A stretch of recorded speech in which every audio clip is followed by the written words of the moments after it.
exhibition itself is marvellous. To have a life-size Turin shroud and all the evidence backing it up. I think the Jamaat's got a great story to tell about Jesus.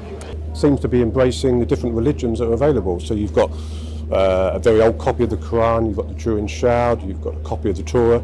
I think it says a lot for the event in general that it's got respect and understanding of other religions as well. This forum that we've had here, I think, is the best forum that I've come across for the discussion of the Shroud amongst any community. So I'm really grateful for the community for inviting me, and how wonderful that they managed to get Barry Schwartz, who is the world's leading expert on the Shroud, for 3 days to come and talk about it. Learned more than I have been able to give to the people who've heard me speak about the Muslim faith, about the Ahmadiyya community, and more than anything else, I am so overwhelmed at the amount of love and consideration that I have felt from every person that I have met.